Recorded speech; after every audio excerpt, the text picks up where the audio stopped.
하나님의 말씀 창세기 13장 1절 말씀 보시겠습니다.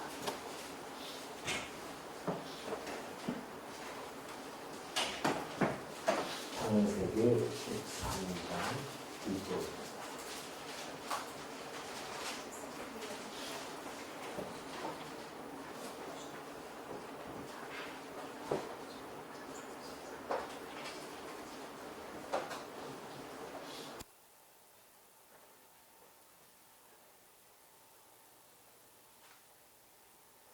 아브라함이 애굽에서 그와 그의 아내와 모든 소유와 롯과 함께 네겝으로 올라가니 아브라함에게 가축과 은과 금이 풍부하였더라.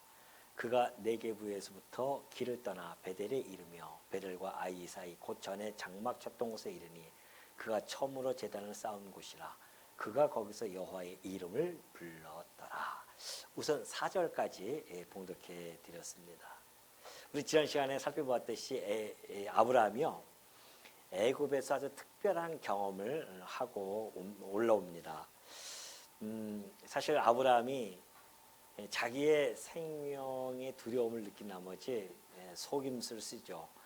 그래서 사레, 자기 아내를 곧 누이라고 그렇게 속이게 됩니다. 그 결과 사레는 바로의 궁에 이끌려 갑니다. 근데 하나님의 놀라운 능력으로 재앙이 떨어지고 결국 바로가 다시 사레를 아브라함에게 돌려보내는 그런 사건이었습니다. 그러면서 사레를 통하여서 많은 재물을 아브라함이 갖게 되어지는데요. 그 모든 재물을 이끌고 그 전에 왔던 곳으로 돌아가는 그런 모습을 지금 1절부터 4절까지 소개해 주고 있죠. 우리는 지금 이 아브라함이 이런 시련을 통해서 믿음이 어떻게 성장해 가는가에 대한 관심을 좀 가질 필요가 있습니다. 4,000년 전에 아브라함이 했었던 그 행동 자체에 우리가 빠지는 것이 아니라 하나님께서는 지금 이 아브라함을 통해서 어떠한 것을 우리에게 보여주고 싶으시고 또 뿐만이 아니라 지금 하나님은 어떠한 분인지를 우리에게 알려주시는 것인가에 대한 우리가 관심을 가지고 본다고 한다면 여러 가지로 우리가 하나님의 메시지를 얻을 수가 있습니다. 아브라함이 애굽에 내려갔을 때 내려가기 전에 이미 하나님과의 관계가 설정이 되어졌습니다. 하나님이 약속을 해주시고, 그러니까 아브라함은 약속을 받고 하나님은 약속을 해주십니다.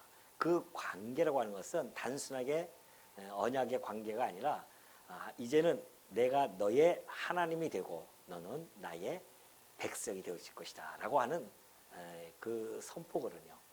그래서 하나님과의 아브라함 관계는 이제 아브라함의 하나님이 되어지고, 그리고 아브라함은 그 하나님의 백성으로서 살아가게 되어지는데, 애굽에서의 그 실수에도 불구하고 하나님께서는 그 애굽을 아브라함을 붙들고 보호해 주셔서 다시 약속의 땅으로 회귀시켜주는 그러한 내용을 우리가 알 수가 있죠. 사실 우리는 그런 생각을 많이 합니다. 하나님이 약속해 준 백성이라고 한다면 좀 이렇게 좀 편안하고 행복하게 잘 형통하게 살아가면 얼마나 참 좋겠습니까? 그런데 하나님은 이 역사 섭리를 보면은 구약 역사도 그렇고 신약 역사도 보면은 하나님의 언약 백성들이 그냥 마냥 형통하게만 살아가게 하나님이 두지가 않습니다. 반드시 공고함과 형통함을 겸하여 주셔요. 우리가 이걸 보면은 하나님께서 지금 이 언약 백성들을 이끌어 가실 때에 하나님의 능력으로, 역사 속에서는 하나님의 능력으로 지금 그 언약하신 것들을 하나하나 이루어 가신다고 하는 하나님 계시라고 하는 그러한 목적이 있는 것이죠. 그래서 때로는 어려운 가운데 있어서 도저히 헤어나올 수 없는 상황에 있을 때에 하나님의 능력이 함께 하시고 그와 더불어서 그의 하나님이 그를 붙들어 주시고 보호해 주시고 인도해 주신다고 하는 이러한 과정 속에서 하나님이 당신의 백성을 얼마나 특심으로 사랑하고 있는지를 알 수가 있는 겁니다. 그러니까 언약 자손, 곧 하나님 그리스도 안에서 맺어진 우리 성도들은 하나님의 보호하심이 극심합니다. 혹시 여러분 그걸 느끼고 살아가고 계십니까? 예, 아멘 소리 나오잖아요. 우리는 하나님이 내게 해준 게 무엇이 있어요? 라고 혹 이야기할 수도 있습니다. 그러나 전혀 그렇지 않습니다. 하나님께서는 우리의 삶, 당신과 약속을 맺은 백성에게는 일거수일투족을 당신의 불꽃 같은 눈동자로 지켜보고 계신다는 거 아니겠습니까? 어디에 있든지 간에 혹 우리가 사망의 음침한 골짜기에 있다 할지라도 지금 아브라함은 지난 시간에 우리가 살펴보았듯이 애굽이라고 하는 그 사망의 골짜기에 들어갔었어요. 그런 그 죽음 앞에 두려워 떨고 결국은 아내까지 뺏기는 그런 상황이었음에도 불구하고 하나님께서는 그를 지팡이로 보호해 주셔서 애굽에서 거부가 돼서 또 돌아오게 하는 이런 놀라운 역사를 발견할 수가 있죠. 우리가 어떻게 이렇게 그런 하나님이 그 약속의 땅을 해주고 아브라함이 그곳에 승승장구하면서 생육번성 되어지고 이렇게 되어진다고 한다면은 아마 아브라함도 믿음이 점점 자라는 과정을 겪지 못하고 자기 잘났다고 생각할 수도 있을 거예요. 유난히 하나님께서 성도에게 어려움을 주는 것은 자기 잘나지 못하게 깨닫게 해주시는 겁니다. 아니면 자기 잘났다고 하면 하나님을 찾지 않으니까. 그래서 어려움 가운데 우리는 하나님을 발견할 수 있기 때문에 성도의 유익은 그래서 뭐다? 뭘까요? 성도의 고난은 뭐라고요? 예, 유익이다. 아시잖아요, 다. 그러니 이 고난조차도 우리가 거부하고 싫어할 것이 아니라 오히려 그 고난이 온다고 한다면 어떻게 해라? 에? 기도하라.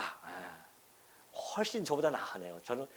저도 모르게 즐겨라. 그런 얘기 하려다가 뭔가 답이 좀 이상한 것 같았었는데 역시 우리 성도님들이 공부할 때는 뭐하라? 기도하라. 얼마나 좋습니까?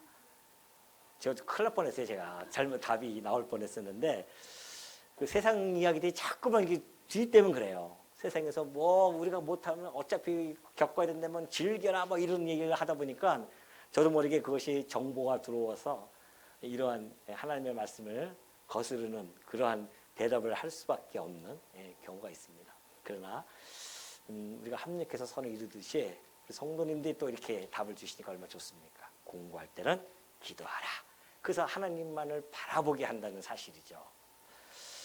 마침내 이 아브라함은 이제 애굽에서 올라와서 어디로 들어가려면은 처음 그 베델과 아이의 단을 쌓던 곳이 있었습니다. 거기가 어디냐면요.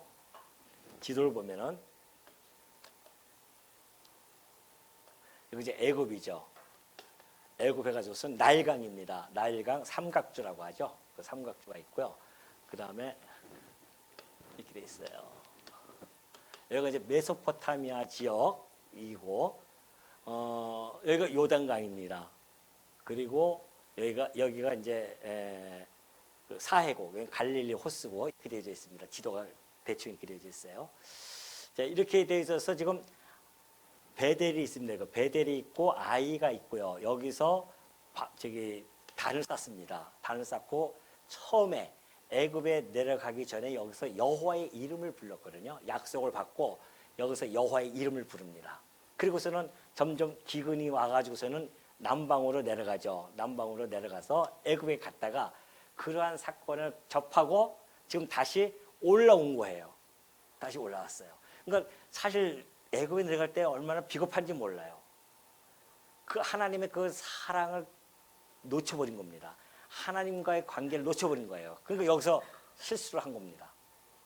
죽음이 들어와가지고서는 나는 하나님의 언약한 백성이야. 나로 하여금 모든 민족이 복을 받을 것이고 내 후손들이 이 가나안 땅에 가득 차게 될 것이다 라고 하는 약속을 받았으면 두려움이 없어야 되잖아요. 근데 우리가 그렇게 말씀대로만 살면 얼마나 좋겠습니까? 아브라함도 그 말씀이 믿어지기 전까지는 이런 어려움을 겪는 겁니다. 우리도 말씀을 가지고 있다고 하면서도 때로는 우리 생각 속에 그냥 빠져가지고 막 살아갈 때가 많이 있지 않습니까? 그런데 좀 아브라함도 그러한 상황에 들어갔다가 여기서 아주 좋은 경험을 합니다. 체험을 한 거죠. 하나님의 능력과 하나님의 주권과 하나님의 사랑하심과 이런 모든 것들을 경험하면서 다시 올라와서 다른 데 가지 않고요. 처음 제단 쌓았던 이곳에 온 겁니다. 지금. 이곳에 와가지고서는 여호와의 이름을 부른 겁니다. 자, 처음에 여기서 여호와 이름을 불렀던 아브라함과 여기 한번 갔다가 왔던 아브라함의 여호와를 부른 이름과 같을까요? 다르죠. 이것이 우리 인생입니다. 우리가 하나님을 처음 접하고 배우고 살아가지만은 20대에 느꼈던 하나님과 30대에 느꼈던 하나님, 50대에 느꼈던 하나님은 전혀 달라져요. 그만큼 우리에게는 경험이 축적이 되어집니다. 이게 습득이 되어지는 것이죠. 학습이라는 것이 그거 아닙니까?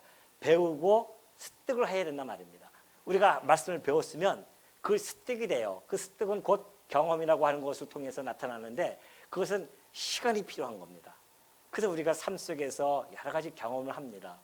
그 어렵고 힘들고 고난을 당하면서 경험을 하다가 보면은 하나님에 대해서 더욱 알게 되어지고, 그러니 우리가 주여 20대에 주여 했을 때 하고 50대에 주여 하고 70대에 주여하고 같겠냐 말이죠. 달라요. 그러니까 우리가 이 젊은 사람들이 주여 주여 하도 그냥 우리는 속으로 그냥 끄덕끄덕 그러죠. 좀 더 많이 경험을 해봐야 진짜 주여가 나오던데. 그러니까 물론 그때 가짜 주여는 아니겠죠. 20대 주여와 우리가 30대 주여와 50대 주여는 우리가 느끼는 감정이 다릅니다. 배우는 하나님이 농도가 그만큼 짙어진다는 거 아니겠어요? 아브라함은 이 경험을 하고 여기 와서 여호와의 이름을 부른 거예요. 언약대로 이루시는 자요. 내가 이런 실수를 범했음에도 불구하고 하나님은 나를 여기서 건져주셨을 뿐만이 아니라 내게 이런 막대한 불을 허락해 주시고 나로 하여금 일로 다시 오게 해주셨습니다. 그러니 하나님께 그 처음 사랑을 잃어버렸던 그 아브라함이 다시 처음 사랑을 회복한 겁니다. 이것이 이 사건이에요. 여호와께 예배를 드리고 여호와께 나아가는 그러한 삶을 그가 보여주는데요. 사실 이런 모든 일련의 과정들이 있습니다. 지금 하나님께서 이렇게 아브라함을 끌고 가는 과정을 우리가 지금 13장을 보지만은 12장, 13장, 14장 해서 쭉쭉 이렇게 전체적으로 볼 때에 그 손길을 우리가 볼 수가 있어요. 그러니까 우리가 이때 말씀이 없었다고 한다면 잘 모르겠지만은 우리는 지금 말씀을 가지고 있단 말입니다. 하나님께서 기록해서 줬잖아요. 그러니까 12장에서 지금 경험했잖아요. 13장에서 여호와 이름을 예배를 드립니다. 그리고 14장에서 한 번 더 경험을 하는데 이쪽 북방 왕들이 쳐들어옵니다. 쳐들어와서 이쪽 소돔이죠. 이게 소돔인데 이 소돔을 이쪽으로 와서 여기를 갖다 점령하고 돌아가요. 그 조카 롯이 끌려간다면 그것이 14장 다음 시간에 살펴볼 내용인데 이때의 아브라함이 쫓아갑니다. 쫓아가지고서는 북방 그 연합군을 싸워요. 여기는 연합군이고 아브라함은 혼자서 자기 집에서 길려온 자 313명을 데리고 올라간 거예요. 근데 거기서 승리하지 않습니까? 큰 승리를 해가지고 돌아와요. 다시 또. 두 번째 경험을 합니다. 여기서. 여기도 두 번째 경험이죠. 이게 14장 내용이에요. 그러니까 15장에 가서 하나님이 약속을 딱 해주니까 어떻게 해요? 그 약속을 믿어요. 그래서 믿음으로 하나님이 인정해 줍니다. 그래, 의롭다. 여기서 이제 믿어요. 믿으니까 하나님이 의롭다고 칭해 줍니다. 그 15장 내용 아닙니까? 그리고 나서 처음으로 믿음을 의롭다 해놓고 나서 25장으로 넘어가니까 22장인가 25장인가 22장 22장입니다. 22장 딱 갔더니만 하나님이 이삭을 바치라고 하지 않습니까? 그 이삭을 바쳐요. 딱 이삭을 바치니까는 그때에 하나님께서 뭐라고 합니까? 이때로부터 시작해서 언약을 처음 받고 나서부터 35년이 흘렀어요. 이런 경험들을 하면서 다양한 경험들을 하면서 믿음으로 의롭게 되어지고 나서 그 이후에 그가 한 30여 년 더 지났겠죠. 75세 때에 그걸 받고 약속을 받고 35년 후 이삭이 이미 컸어요. 한 8, 9, 한 10살 정도 하면 됐을 거예요. 그러니까는 이삭이 가면서 아버지 불은 다 있는데 재물이 어딨습니까? 이렇게 얘기할 정도면은 한 10살을 잡는다고 하면은 아브라함이 한 35년이 약속받고 35년 후예요. 그때 이삭을 믿음으로 의롭게 되어진 이후에 한참 후에 이삭을 바치니까 하나님이 뭐라고 합니까? 뭐라고 해요, 하나님이? 예?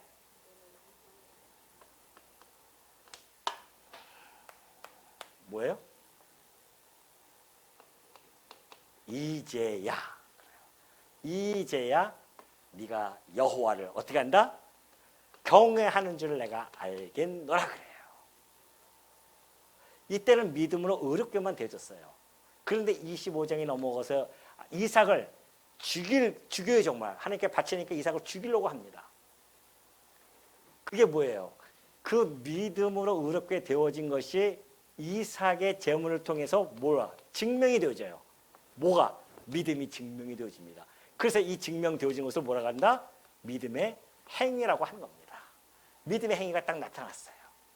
믿음으로 의롭게 되어지고 나서 몇십 년이 지난 후에 믿음의 행위로 증명이 되죠. 그리고 하나님 그걸 인정해 준 것이 이제야 네가 나를 경외하는 줄. 경외하는 게 뭐예요? 믿는다는 겁니다. 네가 이제 나를 믿는구나. 이삭을 내가 죽이라고 하니까는 그 하나뿐이 없는 아들을 또 죽이면은 이제 자기 후손이 끝일 텐데 그 나이에. 그런데도 불구하고 하나님께서는 바치려고 하니까 바친단 말입니다. 믿음이 발동이 되어집니다. 행위가 나옵니다. 바쳐요. 그때에 하나님이 이제야 네가 이제 합격했다. 경외한다. 우리가 믿음을 가진다고 하는 것은 그런 과정이 있습니다. 그런 일련의 과정을 하나님이 우리를 끌고 가셔요.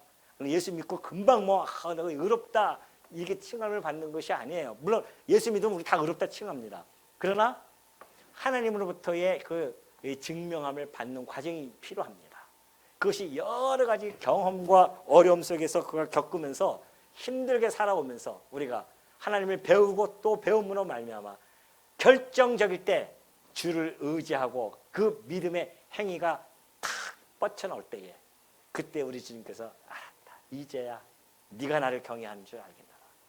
아직 멀었어요. 우리 시험 그렇게 이 정도 시험 있습니까? 이삭은 그 아브라함의 전부예요. 그 전부를 바치려는데 우리는 요만큼만 바치어도만 불불불 떨고 막 그러지 않습니까? 근데 전부를 아브라함을 바치라고 하는데 이제야 경외하는 줄 알겠다고 하는 하나님의 이 놀라운 솜씨, 이것이 이제야 경외하게 만드는 하나님의 솜씨가 아브라함에게 깔려 있는 겁니다. 아브라함이 잘나서 되어진 것이 아니라 하나님이 아브라함을 이렇게 키워가셔요. 이런 경험 저런 경험 통해서 이런 여러 가지 어려움 가운데서 하나님을 의지하게 되어지고 결정적일 때 내 목숨 걷어가십시오. 좋습니다. 나는 죽어도 좋고 살아도 좋습니다. 이런 신앙적 고백이 나오는 겁니다. 이것이 우리의 믿음의 행위가 아니겠어요? 이때까지 우리를 키워나가실 겁니다. 계속 그걸 끌고 가실 거예요. 그래서 우리가 하여금 하나님을 결국은 경외케 한다는 사실, 이것이 지금 아브라함의 삶 속에서 비춰지는 하나님의 어떠한 계시입니다. 우리 지금 이걸 하나씩 발견하면서 갈 수가 있죠. 애굽에서 아브라함은 처절한 실패를 겪습니다. 그럼에도 불구하고 하나님의 특별한 그 구원의 은총을 경험하여 그리고 나서 애굽에서 나오자마자 다른 데 가지 않고요. 이쪽으로 바로 갑니다. 가서 하나님께 단을 쌓았던 그 베들로 달려가서 하나님을 예배하는 모습, 그는 거기서 다윗과 같은 그런 신앙적 고백을 했을 것입니다. 다윗이 뭐라고 신앙 고백했는지 아십니까? 시편 86편 15절 보면 그래요. 그러나 주여 주는 긍휼히 여기시며 은혜를 베푸시며 그래요. 노하기를 더디하시며 인자와 진실이 풍성하신 하나님이십니다. 다윗의 고백입니다. 고난을 그렇게 많이 겪었던 다윗의 고백이 그래요. 당신은 긍휼히 여기지 않습니까? 저는. 또 은혜를 베푸시는 분이십니다. 노하기도 더디해요. 아브라함이 그런 실수했음에도 그 노하기를 더디하셔서 그를 붙들어 주시는 하나님, 인자와 진실이 풍성하신 하나님. 하나님 우리 실수할 때마다 그런 두들겨 패면은 살아남을 자가 누가 있어요 여기에. 우리가 때로는 실수할 때가 있어요. 근데도 하나님은 참으신다 말입니다. 오래 노하기를 더디하셔요. 당신의 사랑하는 백성들에게. 이런 하나님을 우리가 아버지로 모시고 살아가는데 무엇이 우리가 염려가 있고 걱정이 있겠습니까? 그러니 우리가 살아가면서 이 모든 것을 이끌어 가시는 하나님의 그 솜씨, 손길, 이거를 깨닫는 자들은 어떠한 공고함이 온다 할지라도 또 형통함이 온다 할지라도 오로지 여호와만을 인정하면서 살아가는 겁니다. 우리의 삶이 이런 경험들을 할 때마다 범사에 어떻게 알아? 그를 인정하면서 살아가는 삶. 이것이 성도의 삶이에요. 난 이것만 도저히 인정할 수 없습니다. 난 이건 부정하고 싶습니다. 성도의 삶이 아니에요. 성도는 범사에 그를 인정한다는 사실. 이것이 지혜로운 자의 삶입니다. 지혜로운 자, 성도의 삶이에요. 그러니까 우리가 범사에 감사가 왜 하라는 겁니까? 너 범사에 감사해 그러잖아요. 이럴 때도 감사할까요? 감사해요. 하나님이 이것을 건져주실 것이고 이럴 때도 감사합니까? 감사합니다. 또 건져주시고 지금까지 여러분들이 살아오면서 그냥 막 아주 죽을 때까지 하나님이 내버려 두지 않잖아요. 때로는 건지시고 때로는 건지시고 여러분이 느끼기에는 그것이 너무나 미약해 보이는 것 같아도 사실은 하나님께서는 그만큼을 나를 위해서 나되게 하기 위한 건짐입니다. 내가 좀 만족스럽지 못하다고 왜 내 기준을 맞추냐 말이죠. 내 삶을 왜 나한테 기준을 맞춰요 내가. 내 거예요 내 삶이? 누구 거예요? 너는 이제 누구 것이다. 너는 그리스도의 것이다. 이미 선언됐어요. 우리는 그리스도의 것이에요. 그리스도께서 내 삶을 판단하고 이끌어가는 자입니다. 그러니까 우리는 내 삶이 내게 아니라니까요. 그러니 하나님께서 나를 이끌어 가실 때마다 범사에 그를 인정하고 감사해하고 나를 나되게 하시는 그 하나님. 그러니까 우리 아브라함의 그 인생 여정에서 너무 많은 풍성한 하나님의 그 속성과 그리고 우리가 성도들이 정말 그 하나님을 어떻게 경외하는지를 너무나 잘 보여주고 있음을 알 수가 있습니다. 물론 여기서 여호와 이름을 부른 그 아브라함은 동일한 실수를 또 한 번 해요. 이 블레셋 지역에 가서 아비멜렉인가? 네, 또 동일하게 또 지른다. 아니 아브라함 아내 사라를 또 뭐라고 합니까? 또 똑같이 한다니까요. 그게 우리 인간이에요. 뭐 아브라함은 뭐 아주 대단한 뭐 성인처럼 그렇게 생각하면 안 됩니다. 우리와 삶이 동안해요. 이것이 지속적으로 여호와 이름을 부르면서 살아가면 얼마나 좋겠냐 말이죠. 때로는 또 잊어버린다니까요. 그게 우리의 삶입니다. 우리의 한계예요. 육신의 몸을 입고 살아가는. 그러니 그때마다 또 그렇다 할지라도 하나님께서 아브라함 버리니까 안 그러잖아요. 또 붙들고 가고 또 붙들고 가면서 결국은 아브라함을 하나님의 벗이라 칭함을 받을 때까지 끌고 가시는 하나님이십니다. 여러분도 걱정하지 마십시오. 내가 좀 실수하고 지금 내가 좀 초라해 보이고 그런다 할지라도 걱정하지 마시라니까요. 우리 인간들이 우리 갖다가 판단하고 때로는 손가락질 한다 할지라도 우리 아버지는 노하기를 더디하시는 분이기 때문에 손가락질 안 하세요. 그냥 우리를 지켜봐 주시고 인도해 주시는 하나님이십니다. 그분이 우리 아버지시에요. 자, 5절 넘어갑니다. 아브라함의 일행 롯도 양과 소와 장막이 있으므로 그 땅이 그들이 동거하기에 넉넉하지 못하였으니 이는 그들의 소유가 많아서 동거할 수 없었음이니라. 그러므로 아브라함의 가축의 목자와 롯의 가축의 목자와 서로 다투고 또 가나안 사람과 브리스 사람 또 그 땅에 거주하였는지라. 아브라함이 롯에게 이르되 우리는 한 친족이라. 나나 너나 내 목자나 서로 다투게 하지 말자. 내 앞에 온 땅이 있지 아니하냐. 나를 떠나가라. 네가 저하면 나는 우하고 네가 우하면 나는 저하리라. 이에 롯이 눈을 들어 요단 지역을 바라본즉 소알까지 그 온 땅에 물이 넉넉하니 여호와께서 소돔과 고모라를 멸하시기 전이었으므로 여호와의 동산 같고 애굽 땅과 같았더라. 그러므로 롯이 요단 온 지역을 택하고 동으로 옮기니 그들이 서로 떠난지라. 아브라함은 가나안 땅에 거주하였고 롯은 그 지역의 도시들에 머무르며 그 장막을 옮겨 소돔까지 이르렀더라.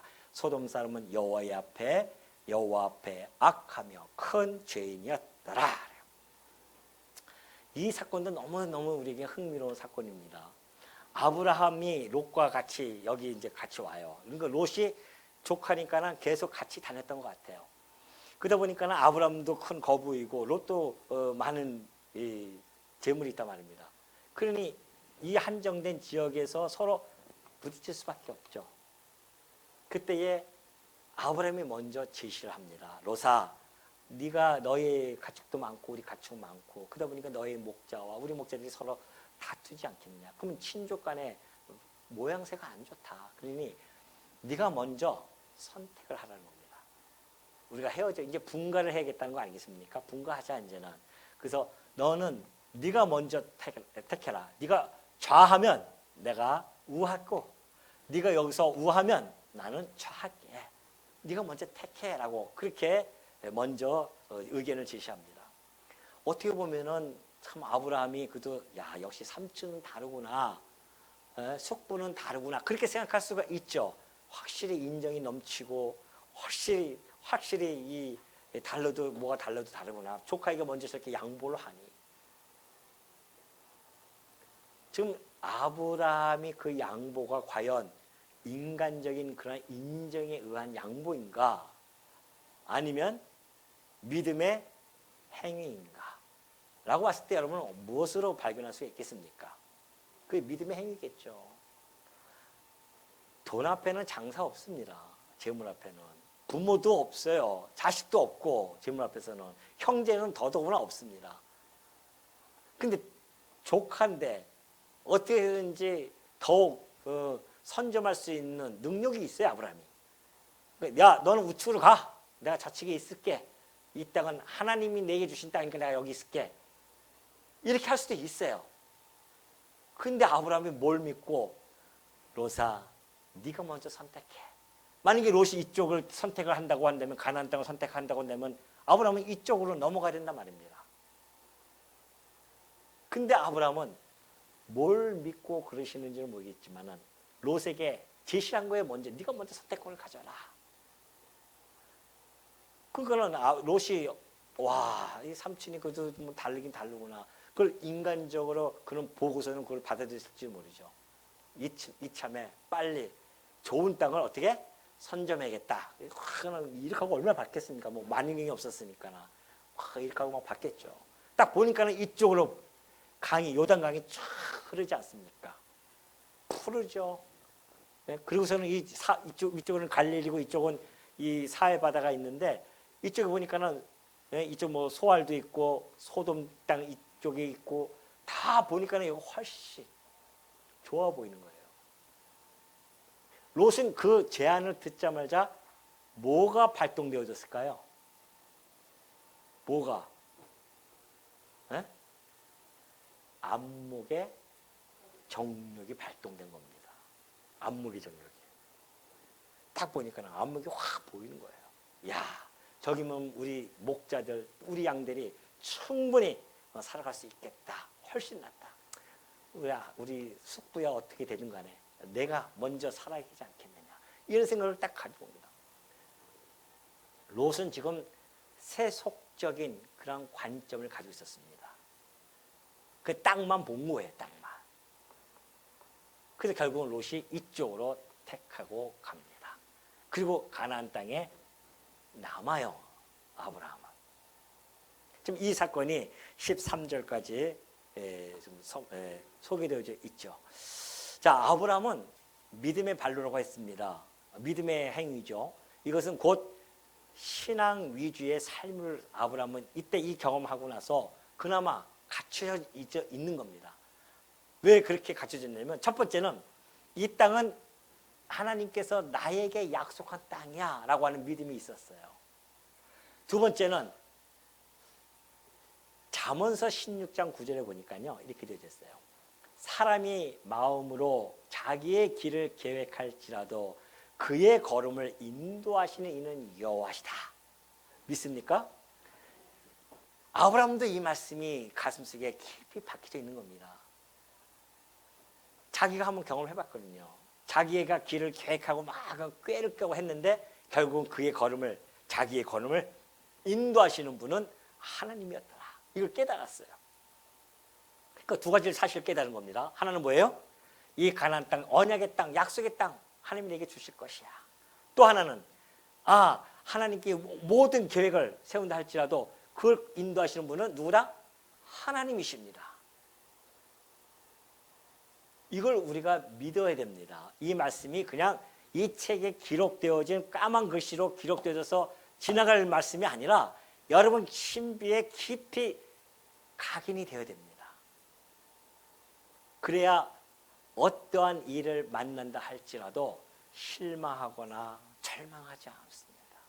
성도로서 어떤 일이 말했을 때 이랬으면 좋겠다, 저랬으면 좋겠다 이런 후회가 없습니다. 하나님께서 당신께서 나를 때로는 내 마음속에 들지 않는 길이라 할지라도 그 길조차 이것이 아버지의 뜻이겠군요 라고 하는 그 여호와의 이 걸음을 인도하시는 분이 하나님이라는 사실을 깨닫는다고 한다면 우리의 삶이 훨씬 평안 가운데 한 걸음 한 걸음 갈 수가 있다. 이것이 바로 하나님께서 아브라함을 키워나가는 믿음을 조금씩 자라나게 하는 하나님의 솜씨라는 겁니다. 우리는 아브라함을 통해서 하나님의 영광을 바라봐야 됩니다. 아브라함의 불화, 아브라함의 축복 여기에 우리의 시선이 머물면 안 돼요. 지금 아브라함의 시선이 하늘로 보았던 것처럼 롯의 시선은 땅이었었습니다. 그러나 아브라함의 시선은 하늘이었어요. 그것이 달라져요.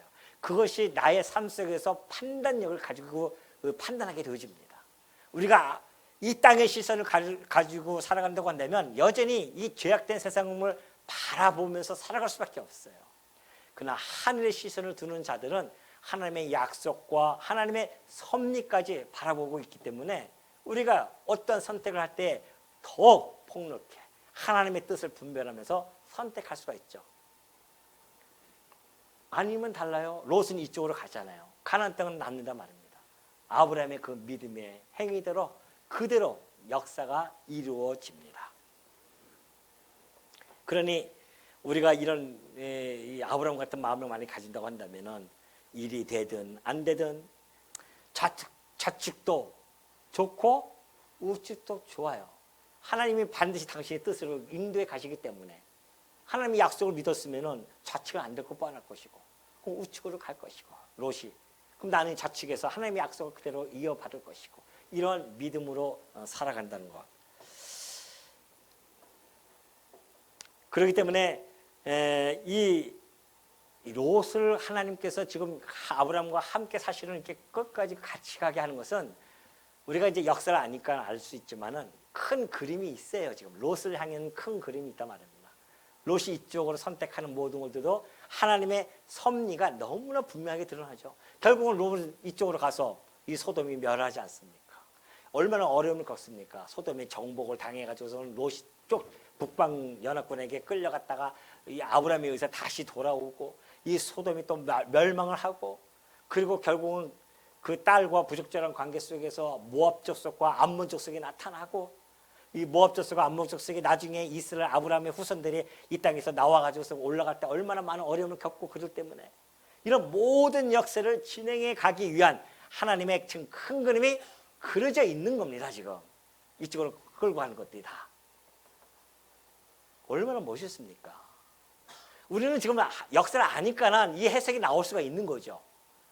역사가 진행되어지는 것을 우리가 만약에 본다고 하면 이걸 모르죠. 이때 당시 우리가 살았으면 이게 무슨 뜻인지 압니까? 야, 롯이 그렇게 해서 좋은 땅 살아서 좋겠다. 그때 당시 사람들은 그렇게 바라볼 수 있단 말입니다. 그러니 우리가 이 안목을 하나님께서 영원부터 영원까지 안목을 주셨다고 하는 것, 이것이 우리 성도들에게는 얼마나 큰 복이냐 말이죠. 이 지혜를 주셨으니 창조로부터 시작해서 마지막 종말까지 우리가 하나님이 섭리하시는 그 손길을 한눈으로 이걸 볼 수 있다는 것, 이것이 얼마나 우리 행복합니까? 역사를 제대로 해석할 수가 있잖아요. 일반 역사에서는 역사학자들이 해석을 잘 못해요. 역사학자들의 해석은 나타나는 현상만 가지고 역사를 해석해 나갑니다. 그러나 우리는 성도는요, 비록 그들처럼 역사를 공부하고 막 전문을 안 했다 할지라도 성경의 역사를 보면서 주권자이신 하나님의 역사의 섭리를 바라보면서 역사의 해석을 우리가 할 수 있는 거 아닙니까? 하나님이 이런 큰 그림을 그렸다고 했듯이 우리는 종말까지 역사관을 가지고 있으니까 하나님 지금 이 역사를 어떻게 섭리해 가시는지, 왜 이렇게 섭리해 가시는지 그 의미와 목적까지도 분명하게 알 수 있지 않습니까? 역사학자들은 그걸 의미와 목적을 찾기 힘들어요. 그냥 현상만 보는 것이지 거기에 대한 어떤 의미와 해석을 하기가 어렵단 말입니다. 오늘 우리는 그 의미와 해석을 정확하게 내려주지 않습니까? 하나님의 역사 섭리를 바라보면서 그 역사의 의미가 무엇인지, 역사의 목적이 무엇인지, 그렇다고 한다면 여러분의 삶도 역시 마찬가지예요. 내 인생관에 대한 인생의 역사, 그 의미가 무엇인지, 그 목적이 무엇인지를 우리는 알고 있기 때문에 살만 나는 세상 아니겠어요? 그걸 모르니까 힘들지. 내 팔자가 왜 이렇게 살아야 돼? 라고 하면서 살아가는 것이지. 그걸 알면은 하나님의 역사 섭리를 알게 되어지면은 원리를 알게 되어지면은 하나님이 지금 나를 이렇게 끌고 가시는구나 라고 하면서 수납적인 신앙을 가지고 살아갈 수가 있는 겁니다. 그러니 그 어떤 상황에 놓여있다 할지라도 이 상황이 내가 지금 당장 여기에 대한 의미가 분석되어지지 않는다 할지라도 내가 살아가면서 그 의미가 충분히 살아나고 나중에 가면은 아, 하나님이 이래서 이렇게 해주셨구나 깨닫게 되어지고, 그래서 그 하나님을 찬송하고 또 이제야 내가 경외하게 되었나이다 라는 신앙적 고백이 나올 수가 있는 거죠.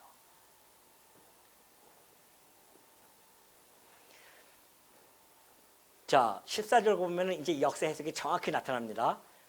롯이 왜 그쪽을 택했는지의 역사가 해석이 나와요. 14절부터.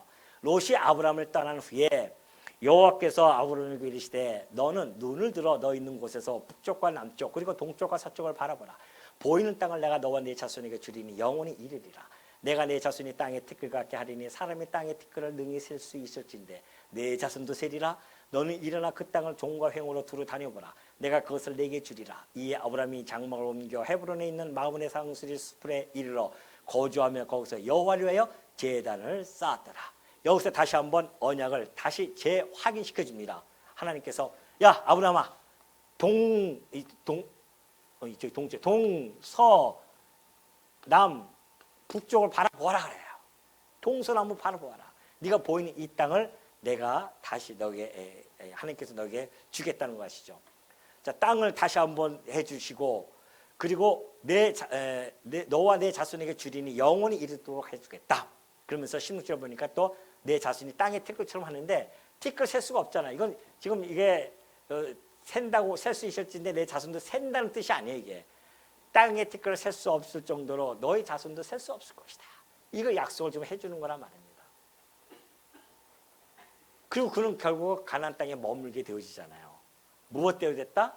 하나님의 약속대로 이 땅을 내가 너와 내 자손에게 주겠다고 하신 그 약속이 롯의 선택에 의해서 증명이 되어지는 겁니다. 이게 해석이에요. 지금 하나님이 그래서 그랬구나. 왜 롯이 요단 동편 땅을 바라보면서 그쪽으로 갈 수밖에 없는 그 필연성, 그렇게 할 수밖에 없는 필연성의 답이 나오잖아요. 하나님이 역사를 지금 이 아브라함을 이 땅을 주기로 약속되어져 있기 때문에 아브라함은 이 땅에 머물 수밖에 없다는 사실을 잘 밝혀주죠. 만약에 아브라함이 그 말씀을 잊었다고 한다면 롯이 만약 인정에 의해서 했다고 한다면 롯이 이 땅을 선택했을 때 속으로 아이고 참 내가 저 땅을 하려고 했었는데 아쉬워 이런 생각이 들 수 있단 말입니다. 그건 성도의 올바른 자세가 아닙니다. 이렇게 했으면 이렇게 됐으면 이미 되어진 일을 이미 딱 일이 되어졌어요. 그걸 갖다가 이렇게 했으면 좋았을 텐데 이렇게 했으면 좋았을 텐데 그건 아니에요. 이 길도 내가 나한테는 불리한 길이라 할지라도 이 길 역시 인도해 주시는 분은 하나님이시구나. 그걸 믿고 살아가는 것이 성도입니다. 우리의 이런 수납신앙 이것이 우리에게 주시는 하나님의 선물입니다. 그가 가지고 있는 이 믿음이 아브라함의 의지에 의한 결과물이겠습니까? 아니에요. 누구의 하나님께서 주시는 그 산물입니다. 하나님의 말씀의 산물이에요. 그 말씀을 의지했고 그 말씀을 믿었기 때문에 결국은 이러한 결과가 나타날 수밖에 없었다는 거. 아브라함은 지금 이 땅을 부여받으면서 아까 얘기했듯이 이 땅만 바라보는 게 아니에요. 아브라함은 하나님이 지혜를 주셔서 이 땅 너머에 있는 땅을 보기 시작합니다. 아브라함이 어떻게 할 수 있을까요? 히브리서 11장 16절 보니까 그들이 이제는 더 나은 본향을 사모하니 곧 하늘에 있는 것이라. 이 땅을 하나님으로부터 받아요. 약속을 받아요. 근데 그 땅이 자기와 자기 후손들이 살 거야. 거기에 머무르지 않았다는 겁니다. 아브라함은 더 나아가서 더 나은 본향을 사모하기 시작합니다. 하나님 우리에게 이것을 땅을 주신 것은 모형과 그림자일 거야. 우리에게 실체인 그 천국을 우리에게 주실 거야. 하늘에 있는 땅을 주실 거야. 이런 생각을 가지고 있는 거예요. 그래서 그 땅을 드디어 사모하기 시작한다는 거 아닙니까? 이러므로 하나님이 그들의 하나님이라 일컬음을 받으심을 부끄러워하지 아니하시고 그들을 위하여 한 성을 예비하셨느니라. 자, 갈라디아서 3장 6절 보면 이런 얘기도 있어요. 아브라함이 하나님을 믿음에 그것을 그에게 의로 정하셨다 함과 같으니라. 그런즉 믿음으로 말미암는 자들은 아브라함의 자손인 줄 알지어다 그래요. 자, 하나님께서 아브라함과 그의 자손에게 이 땅을 주신다고 그렇게 약속을 해줬단 말입니다. 그러면 아브라함의 후손들이 이 땅을 다 차지하죠. 그 육적인 자손들입니다. 그러나 아까 얘기했듯이 아브라함은 저 멀리 있는 건 하늘을 바라보아요. 그러면 진정한 아브라함의 자손들은 혈통으로 난 자들이 진정한 아브라함의 혈통이 아니라 뭐예요? 믿음으로 난 자들. 아브라함이 믿음으로 의롭게 되어졌듯이 이 아브라함처럼 믿음으로 의롭게 되어지는 자들은 아브라함의 자손으로 불림을 받는 겁니다. 지금 아랍서부터 시작해서 유대인 다 아브라함은 자기 조상들이라고 하지만은 진정한 아브라함의 조상은 누구다? 아브라함의 후손들은 누구라고요? 성도예요, 성도. 우리가 그의 혈통이 아닌데요. 아니에요. 이 방식. 아브라함이 믿음으로 말미암아 의롭게 되어진 그러한 조상으로서 아브라함의 후손들도 믿음으로 의롭게 되어질 자들이 아브라함의 후손이란 말입니다. 오늘 우리처럼 예수 그리스도를 믿음으로 의롭게 되어졌잖아요. 다 아브라함의 자손들이에요. 그렇다면 그 땅을 누가 차지하겠습니까? 지금 팔레스타인 땅 말고 아브라함이 보았던 저 하늘의 땅을 누가 차지하겠냐 말이죠. 이 땅을. 아브라함 자손들이 차지하는 거 아니겠어요?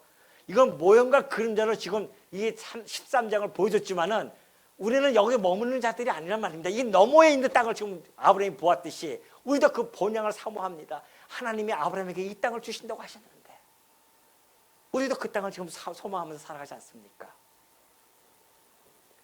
더 확실하게 바울은 갈라디아 교인들에게 이렇게 전해줍니다. 이 약속들, 이 땅에 대한 약속, 자손에 대한 약속들, 다 모든 약속을 아브라함과 그 자손에게 말씀하신 것인데, 그러죠? 여럿을 가르쳐 그 자손들을 하지 아니하고 오직 한 사람을 가르쳐 내 자손이 하셨으니 곧 그리스도라 그래요. 성경에서 아브라함에게 그 자손 얘기할 때마다 그거는 단수예요. 2인칭 단수로 나옵니다. 그러니까 이거 뭐예요? 복수가 아니에요. 이스라엘 자손들 얘기하는 것이 아니라 곧 바울이 해석을 합니다. 오직 한 사람을 가르쳐 내 자손이 하셨는데 그가 곧 그리스도라는 겁니다. 그러면 우리가 성도들이 그리스도의 것이면 곧 누구예요? 우리는 아브라함의 자손이고 약속대로 뭘 받아요? 약속대로 유업을 받을 자라요. 유업이 이거예요. 모형적으로 보여줬던 이 가나안 땅은 장차 우리가 유업으로 받을 하나님의 나라, 하늘에 있는 그 하나님의 나라 아니겠어요?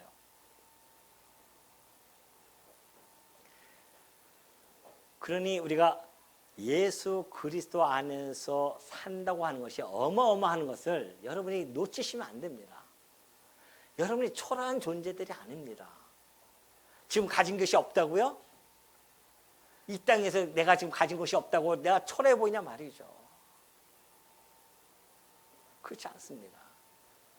어떤 분이 제가 그 TV에서 잠깐 봤는데 오래된 TV예요. 그 탄광, 태백에 가면 탄광 있잖아요, 탄광. 근데 여자분이 그 탄광에서 일을 하는 거예요. 그러니 얼마나 시커멉니까? 그러니 처음에 나왔을 때 그걸 보면서 얼마나 자기가 초라해 보이는지 얼굴 시커매가지고서는 이렇게 나오니까 초라했대요. 그런데 월급을 받아가지고서는 자식들 등록금을 내주는데 그때서야 자기가 비로소 자기가 엄마가 됐다는 거 아니겠어요? 힘이 나는 거 아니겠어요? 그 고생한 보람이 있구나. 그러니까 창피할 때는 여자처럼 보였는데 자식에게 그걸 하고 나서는 진정한 엄마가 되어서 창피한 줄 모르고 지금까지 몇십 년을 했다고 하더라고요. 그 보이는 자식에게 목적을 두고 살아가도 그렇게 힘이 나는데 우리는 영원한 그 하나님의 나라의 유업을 받을 자리인데 이 땅에서 좀 초라하게 산다고 뭐가 그렇게 될 수가 있겠습니까? 물론 현실에 부딪히면 막 힘들죠. 그 힘들수록 우리는 누구만을? 여호와만을, 하나님만을, 우리 아버지 하나님. 오늘 흥분돼가지고 막 그냥 다 부러지네요. 하나님, 우리 아버지, 이분이 우리가 함께 살아가는데 뭐가 초라합니까? 이 땅에서 자격지심을 가지고 살아갈 필요 전혀 없어요. 성도는 하늘의 유업을 받을 자들입니다.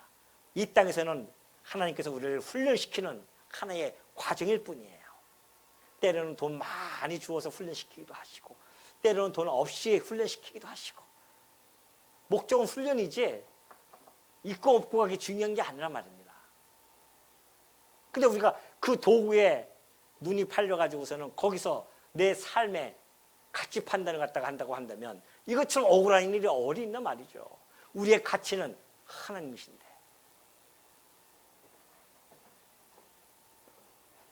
그래서 이 아브람은 18절 보면 그러잖아요. 이 아브람이 장막을 옮겨 헤브론에 있는 마므레 상수리 숲으로 이르러 거주하며 거기서 여호와를 위하여 제단을 또 쌓습니다. 이게 헤브론이 이쪽이군요. 또 밑으로 내려와요. 헤브론 쪽으로 내려와서 거기서 단을 또 쌓았어요. 아브람이 장막을 마므레로 옮기고 나서 단을 쌓는데요. 언약에 대한 그 믿음의 소망을 가지고 단을 쌓습니다. 그걸 기억하면서 아브람에게 주어졌던 이 적은 증거만 가지고도 아브람은 가는 곳곳마다 단을 쌓으면서 여호와께 찬송하고 여호와께 예배를 드린다고 한다면 오늘 우리는 예수 그리스도라고 하는 그 어마어마한 증거를 가진 성도로서 우리가 어떻게 해야 되는지는 여러분이 스스로 판단하시기를 간절히 바라면서 여호와의 증거를 가진 자로서 하나님 아버지께 생각하시면 사시는 우리 주의 종도 되어지시기를 당부드립니다.